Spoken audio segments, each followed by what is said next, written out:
bambi mwebale kusaba finally tumaze ne tufuna obwenkanya amazima gamaze ne gavaayo newankubadde nze nali sayagala bintu bino bimanyike nnyo. Bwe navuddeyo ne nkola video after you people putting their pressure nga mumbika mu video yange yo nabadde very clear nagambye Mama Halima Namakula nsaba kisonyiwo. Immediately olwamaze okuteekayo video Mama Halima essimu gye yasookedde ddala okkuba mu bigambo bye yagambye bannange mukunja simulogangako. Tugenda kukozesaamu ku bwongo katono. Mama Halima mu bigambo byange kuba video ye ekyali awo. Mama Halima namugambyeko nti wandoga kuba nze nadde musuubira kuŋŋamba nkusonyiwe kuki. Yessimu gye yakubye era teyakomye awo n'akikaatiriza bulungi kiikyo. Halima Namakula si mulogo, sigenda kuba mulogo. Kaakati ekyo kifaanaganako bye twaba mu kyalo nga tuli baana bato nga taata bw'akomawo ayimirira wali ku geeti n'abagamba buli omu aleete omuggo gwe, buli omu aleete kibooko. Kati awo n'ofukamira mangu n'ogamba daddi sinnabba ku ssukaali, daddi saanuunye ku ssukaali. Nga wallahi taata tannayingirako yadde mu nju omanye ebifa awaka ne weeroopa wekka. Kakati nsinziira wano okuyisa na kino ekirangiriro nti n'okwetonda kwennyini kwe nabadde nkoze kati nakwo nkusazizzaamu. Kati njagala ssente, njagala ssente zange ze twasevinga mu Umasako, Mama Halima Namakula n'omwagalwa wa Anthony ne mudduka ne ssente. Wakati mu kunnyonnyola byayogedde biibyo nabyo kambi mwabirabye dda. Agamba mukunja agende bamukebere simanyi mpox, simanyi waba yafuna siriimu, nze nsobola n'okuyamba n'enteekayo ssente n'enjijanjaba omwana oyo. Now my point, saagala kumpa ssente zo Mama Halima ezizo zojja mu nsawo yo. Lwaki ompa ssente ng'ate nze nnina ezange ze nasevinga mu Umasako? My point is saagala kungabira kubanga oteekayo embeera y'okungabira buli we naafunanga ekizibu ngenda kujja ngambe bambi nsaba munyambe mu ngabire. Saagala kumpa kyoba okola ekiri belief. Twatandika wuuyo saagala agambe mbu namutaddemu ebigambo. Naye ng'omwana oyo ne bwe yandintuseeko ng'alina mpox nga talina yadde nusu, wallahi nandimuwadde ssente. Katonda byandaba bwenja yekka nandimuwadde ssente nemuga nti gundi ssente zino genda bakujjanjabe. Yajja mu okusaba ssente eza Sako. Omwana oyo teyalina kimulaga nti asobola ozisasula.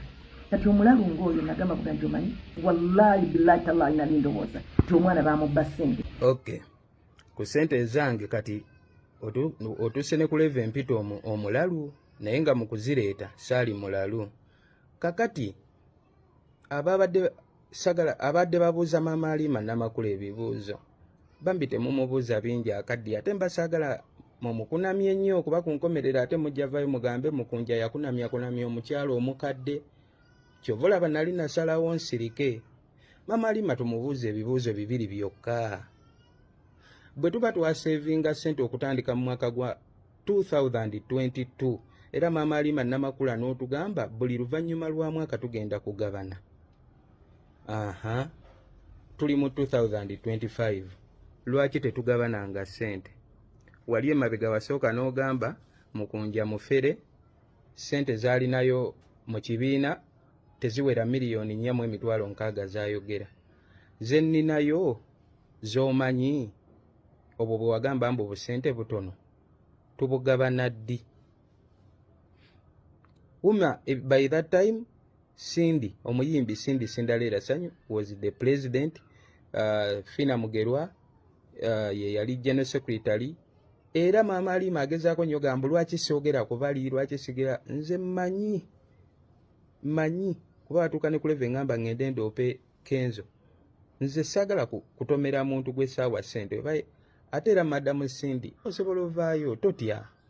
Bambi totya temumuleka Mama Halima. Bibuuzo bino bambi aleme bya muveeyo mukiriyalinge eya bambi aleme kubeera awo atabuke n'ekintu. Then akasembayo mama ali mali waliwe yagamba nti sirinayo yadde sente mu umasako.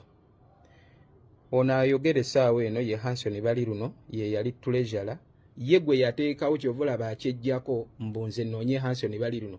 Diiru yaabwe baagikola bo babbe ssente, Hanson Baliruno alimye ennyonyi agende ebweru mbuso dati tutandika obanja omuntu ali ebweru. Era yo yadde ayogera agembo mbadde nga mu America sibadde mu Uganda. Era gwe yabadde agenze okulaba oli mwagalwawe baatuulanga ku National Theatre ne batusindika mugende mukole nga bwe muleeta mu savinge mwekulaakulanye. Biibyo Hanson byayogedde anti yagambye mbu mbateekamu ebigambo na bino nze mbimutadde mu bantu bonna abatwala ssente. Mukunja yekka ye yazza ssente. Mukunja ng'atwala ssente bonna nga batwala. Mukunja waayitawo between ennaku 2 ku 4 n'akomyawo miliyoni emu. Jjukira atutte emitwalo 6 aleseewo emitwalo emeka 4.